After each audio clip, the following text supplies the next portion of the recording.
about your training regime. I mean, you take Sundays off. Yeah, Sunday's my day off. My one day off. Yeah. So what do you do Monday to Saturday? Well, basically, like, you know, 6 days a week is training. So Monday you do, like, you're up early, acceleration kind of speed session, and then you have a circuit in the evening. So that's twice a day. And Tuesdays... And how long would that session last? Depends, like, roughly speaking, you're probably... The morning, probably the guts of 2.5 hours each, I'd say. So I suppose in the whole day it's 5 hours, but there's a lot of there's a lot more stuff that goes into it, like your nutrition. So you have to prepare your food for after your training, and then when you come in from training, you're knackered, so you have to recover. And if you're training again later on, like it's imperative that you rest and you're recovered. Sleep during the day, yeah. Sleep during the day. Yeah. Okay, that's Monday. Tuesday. Tuesday's our big running session. Like that's the session where you're out and you're really fighting, and you're in the heap after. You're flat on the back, you know. But they're the good days because we don't train in the evening. So once you have that session out of the way, you can just chill out for the rest of the day. Wednesday? Wednesday you're in the gym. Yeah, that probably... Bodybuilding and all of that. Well, yeah, bodybuilding. No beach weights. The appropriate muscles. Yeah, like it's very kind of specialised and very event specific. So I mean, you've got to have that explosion, don't you? Yeah, well, like funny enough, since I've been over in Loughborough, I've put on 2 kgs of lean muscle mass. So like I've kept my body weight's gone up 2 kgs, but it's like the power ratio. So I've put on power, and that's probably why my speed is increased. So Wednesday in the gym. Thursday?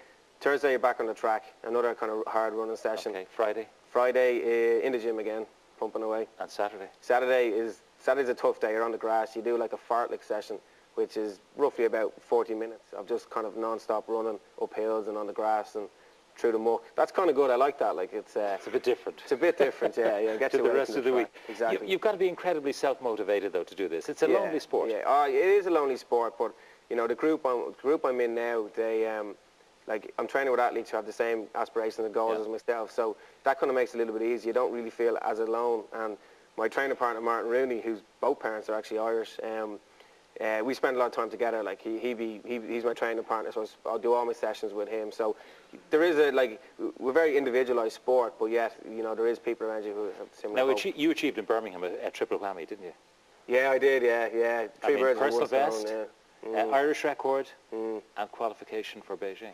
Yeah, the A standards. Yeah, which is always real important because if you come into a season, sometimes you have to get the A standard, and you also have to go to the actual championships. So right now, I've got my A standard. I've got my A standard for Osaka at the end of August this year, and also for the Olympics. So the big thing is, like, you know, I always wanted to go to the Olympics. It's a dream, and now that it's something that I know that I'm going, I have my standard. So even if you did break down with an injury sometime between now and the end of the year, you don't fret too much because you've got your qualification. No, there's no pressure. I've taken a lot of weight off my back, and it just means that I can prepare a lot for the summer, I can prepare a lot for next year, and it just makes things easier on myself, to be honest. How do you mentally prepare for a race? Because a lot of pressure. I know you said you enjoy the buzz of getting out there and thousands of people around the track, but how do you mentally prepare to give you that toughness?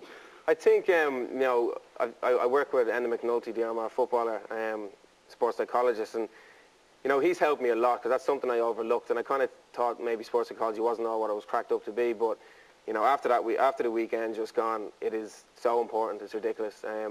Like you just stay focused. Like you just look at all my training and trying to get the best out of myself and trying to improve on things, like incrementally improve in every session. And is there anyone in sport, in history that you admire that you kind of use as a motivating tool? Well, you have like Muhammad Ali, I suppose. You know, like he's probably the one that has all the sayings and all the kind of motivational speeches and things like that. And like I think there's a book out there with all his speeches, and if you read that, like you know, you're ready to run. But I suppose like even on an Irish basis, like Roy Keane, Paul O'Connell, people like that, Brian Driscoll, I get a big kick out of them when they do well. So, you know, that's what it's a good time to be alive in Irish sport. Yeah. Show everyone your medal. Yeah. It's that's it. Yeah, terrific.